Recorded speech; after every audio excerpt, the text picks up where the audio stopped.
So we all carry around a lot of stuff. We have ideas, we have habits, we have opinions. Some are worth keeping and some are worth rethinking. I'm Will Nash, and this is Talkin Trash with Will Nash, where we sort through it all one conversation at a time. So let's get into it. I want to welcome Julie Lewis. Hi. Julie, thank you for being here. Thank you. So Julie is the founder and the clinical director at Healing Voices Psychotherapy in Ontario. Now, Julie understands that despite trying your best to find ways out of anxious patterns, you still feel unsure about how to achieve stability. So, which is why we're talking all about eco-anxiety today. And for those who are watching or listening to the podcast, who may not know, what is eco-anxiety? Yeah, sure. Well, I think especially you and I met in September at the Gala in the Woods event that Andy Peelan put on. And since that time, which was September 2025 till now, which is February 2026, a lot has happened. A lot. Geopolitically. So anxiety is a feeling of not being safe, of being afraid and having a loss of control. And eco-anxiety is the trigger has to come from ecological issues. So we hear international forces are landing in Greenland and we think, and we hear, other countries are seeking our water and we're like, because the planet gives us food, air, and water. Those are existential issues for humans. And they trigger, which means cause a big flood of emotion, which is to the fear, loss of control side of our emotional spectrum. And that can cause us to avoid the news. It can cause us to get stuck in our own abilities to take action, empowered action. Normally, when we have an emotion, we have our emotion and our logic comes in beside it. And together, we can then sort out, well, I feel this way, but if I did this, and then move forward. Sometimes these issues, ecological issues, because they feel so existential for people, they can bring up so much emotion that the logic is shot way to the side and they are stuck in a paralysis and perseveration pattern of thinking about it over and over and over. And psychotherapy helps them learn specific ways to bring that logic back. So we have emotion and logic as one whole thought and move forward with action planning on a micro to macro level and scalable plans depending on what our desires are. Does that answer your question? I think it answers many questions, actually. And the thing that I think is so interesting and really an astonishing stat that we came across is that 75% of us, so you watching, you listening right now, experience anxiety related to climate change and its impacts. And even if you're watching this and you're thinking, okay, you know what? Maybe you stumbled upon this on YouTube or you've been searching for your favorite podcast. And you think maybe you're not environmentally conscious or you're not so concerned about recycling. Like everyone, I feel, is what you're saying, is impacted by this. But when it comes to the specific demographics, like whether it's somebody who is, a child or maybe the elderly, or maybe it's, people sitting right here in these chairs, like are there groups the most impacted by eco-anxiety? Yes, I think the stats say the 18 to 35-year-olds are the most impacted. And the impacts that it can have on these young adults is that it can cause them to have concerns about their future, even to the point of not wanting to have children. In the teens, it tends to be more about just a general malaise, mental health issues, just a draggy sense of unwellness in life. The 18 to 35-year-olds can have more of a betrayal sense toward government. Younger children, the 6 to 11-year-olds, are really concerned about animal extinction. So when they hear ice is melting, they're worried about polar bears, that kind of thing. Nightmares, and just a sense of unsafety, right? Lack of safety in the world. And of course, you have to remember that they're being educated about environmental issues in ways that may not actually be trauma-informed. Because educators don't have a psychotherapy education, and trauma-informed practices are helpful. And then older adults, so middle-aged to senior, like older seniors, they're impacted, but less so. I think they have had more life experience and weathered a whole lot more ups and downs in the sort of bigger picture of humanity, history. And they are impacted because, of course, government policies. If we're going to fund X, it might mean we're taking from seniors. So they have a little bit of concern that way. And for the generations that have come after them, their children, grandchildren, great-grandchildren. And I would assume that it also, as you go through the journey of life, it changes. Like maybe when you're younger, or at least I know for me, like coming from obviously a different generation than the young generation right now. But when I was a kid, I remember, you always hear how important the environment is, but maybe when you're first starting out, you don't care about it as much as you do as you grow older. You go on that journey, and then even though you're passionate about it, you can still experience that anxiety. Well, for sure. I mean, it's a big difference between being somebody who's 18 and someone who's 28 and starting a family. Right? Or someone who's 48 and now their family's launching. What opportunities are there going to be for my adult children as they get going? So we're talking about issues of air, water, and food. Right. And then how plastic is a huge issue for young people. Where are we putting it all? What's it doing to the oceans? I want to go on vacation to Cuba. I do not want to swim with plastic. Like even down to what's my experience going to be like on vacation. So it shows up in small ways, but it can also show up kind of like global activism in young adults, where they're looking at whole planetary ecosystems and having a lot of considerations about how that could impact them, and having anger towards the boomers, anger towards earlier generations. Look at the mess you left us with. Thank you. Well, and this is it. And the other thing that's coming to mind, and I'd like you to, even if you have any more, anything to expand on in terms of the distress and the worries and the fears that come with it all, but is also like, I know right now some individuals are not, which is fair, it's always a personal decision, wanting to travel to certain parts of the world, whether you're in Canada, going to the States, in the US, going around the world. And I feel like that could even be affecting it too, because then you're like, well, wait a minute, if I leave my home, and then, I don't want to be judged for some of those decisions too. Sure. I mean, right now, you and I have had some conversations since we met about this. It's a very complex geopolitical situation. And sometimes a trigger over here about travel and travel bans and travel warnings can make you think about something over here. What if I end up stuck in a country that is experiences earthquakes, or they experience tsunamis, or so it can affect people through different channels than just like, I love David Suzuki's podcast and something really disturbing happened on that really upset me about whatever, wildlife or whatever. But it can also just be noticing how few waste receptacles there are at the beach.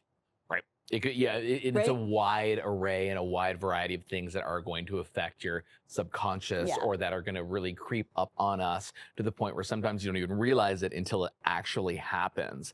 Now, when it comes to, I guess, and we've touched upon it, but the psychology behind eco-anxiety, and maybe the way that I interpret something or consume something could be different than the way you do, or somebody listening to this podcast right now. What triggers it? And then how can we help balance that anxiety so that we can still function and, get up in the morning, have breakfast, send the kids off to school, and go and work our 9-to-5 jobs? Like, how do we work around this? That's a big question, and there are some simple solutions and there are some professional solutions. So when we are in our environment, stimulus comes to us through our senses without getting into a lot of neuroscience. We then make an interpretation of what that thing that happened, that thing that was said, that we heard, means. And that meaning causes relaxation or escalation, right? So if something happens, like I see there are too many plastic bottles on the beach, and I have an understanding that there will be new bins there by next Monday, I'll be like, oh, cool. This beach will be so cool by next Saturday. They have all the perfect bins that are coming to this beach in a week. If I look at that and think, oh my God, this is what happened in the oceans. This is what killed the coral reef. This is happening in my city. Then an alarm bell goes off in me, hijacks kind of the amygdala, which is like the fight or flight part of the brain. Yes. It's the meaning we make. So the cognitive therapies like cognitive behavioral therapy, dialectical behavioral therapy, the sort of top brain down into bottom nervous system, deal with helping you say, even though I feel this emotionally, I also know logically there's this other understanding that sits beside it. Even though I feel really scared, I also know there are solutions. Right. So it's almost like having that, starting off maybe small, but then expanding to like the bigger picture and knowing, I'm kind of like asking, but also like looking for like, what your thoughts are of, having that awareness, I guess, to kind of think of it in that way. And then if you need to reach out to someone, if you need to talk to somebody about this, how you're feeling, there's those opportunities as well. So anxiety, of course, everything in psychology has a very long name and is on a very long continuum. And we use a lot of letters, ADHD, CBT, like if you don't know your letters, you're lost. But simplistically, anxiety thoughts take us out into the future and we predict catastrophe. Depression thoughts take us back into the past. Right. And we have regrets, sadness, anger makes us feel something was unfair. So when you think about anxiety, why people are told initially by even their best friend, just meditate. And you're like, I'm so anxious. Is because meditation brings you back into your body in this moment right now. And this is where the point of power is. We can't act out of something that's already happened or something that's not yet here. Right. We have to act out of the present.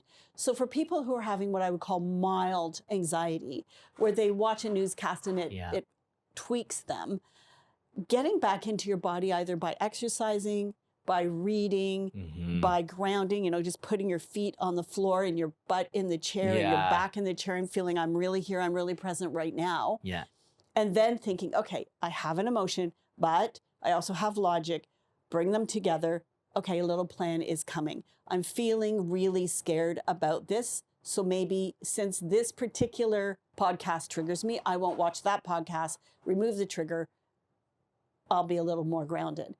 Sure. Yeah. Well, it's funny because we were talking about this before we started recording today. The whole thing of like, so we're actually surrounded by books in this room. You can't see it. Yeah, everywhere. but it's like, I've been trying to read a little bit more. Yes. In the new year. I don't like to make a resolution, but I'm just like subconsciously trying to read a little bit more because obviously doing things like that, any kind of anxiety is going to help with that, I would assume, right? I mean, I guess maybe it's individual. Like what works for you doesn't necessarily work for the next person, but. Right. But, as we were walking through the hallway, I was saying to you, you need to pick up those grandpa, grandma hobbies. Yeah. So things like reading, woodworking, sewing, knitting, cooking, those grandparent hobbies bring you into the present, use your hands and your brain, and they're very good for your brain.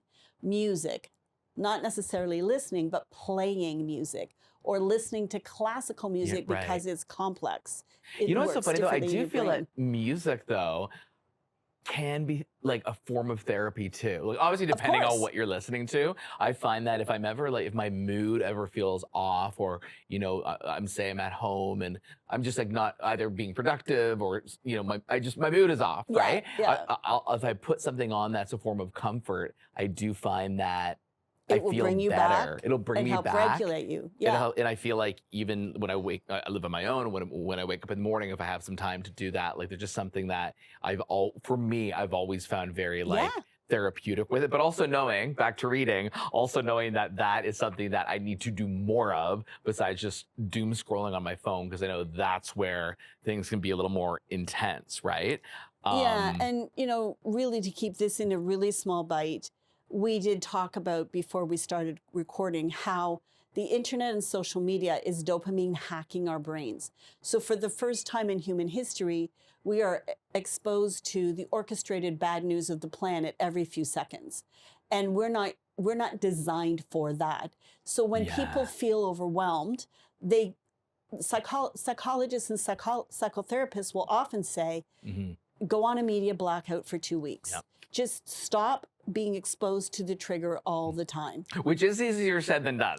It is. It is. like at least for me, you know, No, it I'm is chronically because- online, but I feel like I have those moments like, how do people stay off for 2 weeks? It is because of the dopamine hacking that's underneath it. However, how do we do it?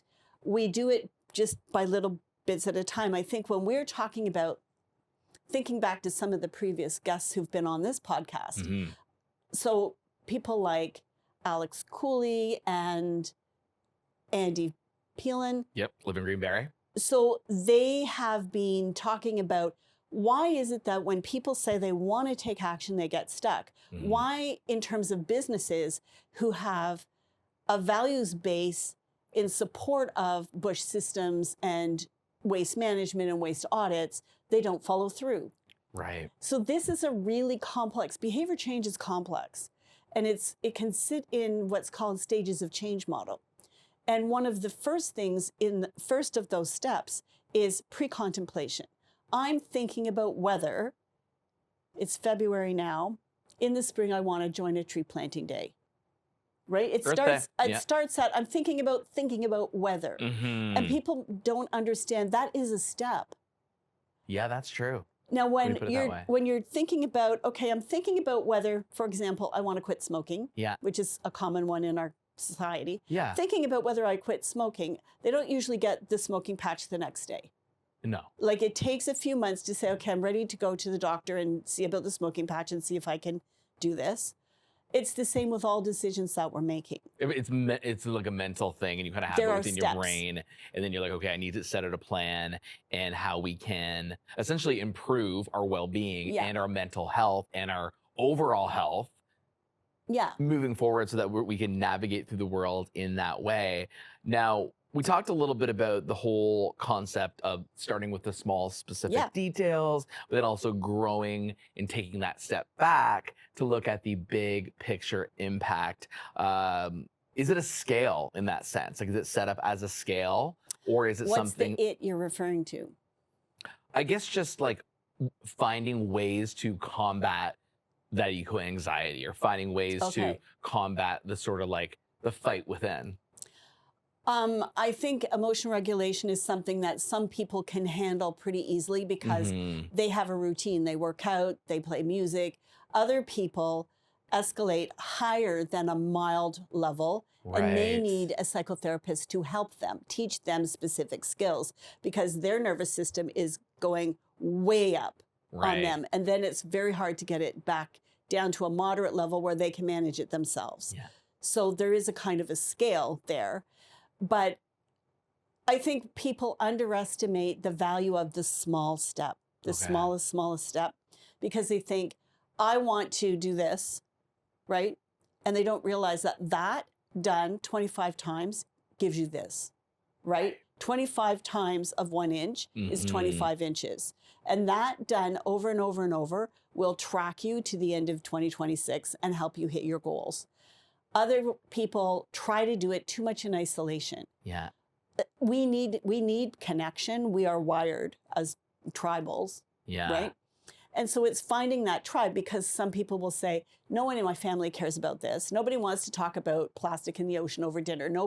They're like, oh my gosh, really? Do we have to talk about this again? I know. Okay, so they don't want to hear it, but there's somebody else looking for you to talk about plastic in the ocean.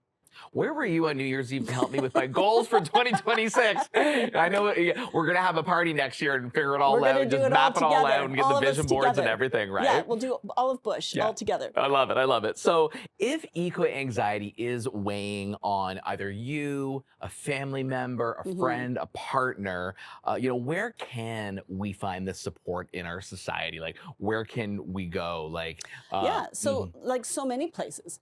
Like Andy Peelan talks about Living Greenberry. If you are a person who wants to get out and help, like get a shovel, get a tree, be part of a program of volunteers. These exist all over Barrie.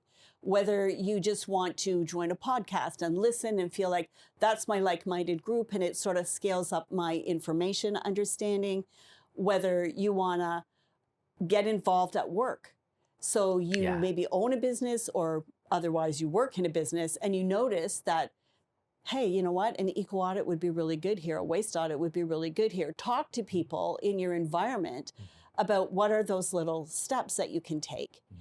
And then if you need help, then calling people like us, our team of therapists, which we have therapists who specialize in child, teen, parent, adult, couples, family therapy, because especially parents who will hear their children saying things about, I'm worried about the wildlife I'm worried about.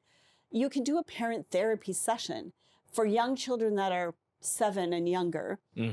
Working with the parents causes stronger attachment between parent and child when we teach the parents the strategies and they help the children.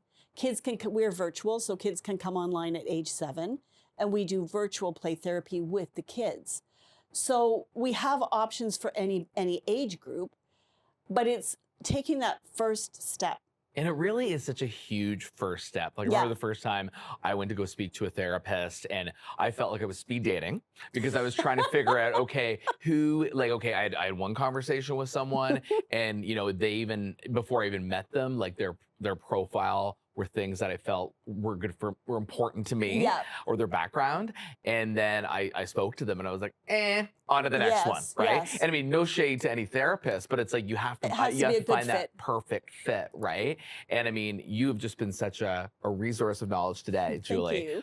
And such a great conversation to have on this podcast, but I'm not letting you go yet because there's something that I have not told you about. And this is season 2 of Talkin Trash. So I'm going to put you through the Talkin Trash Fast 5. Okay, here we go. You're in the hot seat, right? Here we go. So the thing is, I'm only going to accept your first answer, and it's the first thing that comes to your mind as I say something to you. And it's kind of related, kind of not related. Consciousness. Yes, exactly. On the spot, right? Okay. So what is a word that you hate hearing?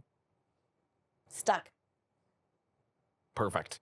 What is one food that you think is completely overrated? Liver. My mom never made me have liver because she hated liver. So yes, that's actually true. What is a chore that you avoid? Housework. Brilliant. Somebody else can take care of it. A habit of yours that belongs in the trash. Working too many hours. That's Working too many Take some more hours. time off. Take more PTO. Yeah. And then lastly, what is something you throw out, maybe in the trash, maybe in elsewhere, that instead of fixing? So instead of fixing it, you throw it out. See, I'm not a big thrower-outer, so I have to think about this for half a second. I would say I'm the opposite. I hang on to those ratty sweatpants too long. Okay. And there's too many holes, and they should have gone. So I think I'm the opposite way. Maybe I'm too much more like a museum collector to be able to actually answer that question properly. That answer worked for me. And at the end of the day, we took you through the Talkin Trash Fast 5. So thank you so much for doing that. Okay. And Julie, thank you so much for joining us here today. Of course, Julie, you are on behalf of Healing Voices Psychotherapy. We're going to include all of your information when we post this podcast. Really appreciate this conversation. Thanks, really Will. appreciate you being here. And that's a wrap on this episode of Talkin Trash with Will Nash. Thank you so much for listening. If you've enjoyed what you've heard, what you've listened to, do not forget to subscribe, rate us, so you do not miss a single episode once when drops. Until next time, keep what matters and rethink the rest.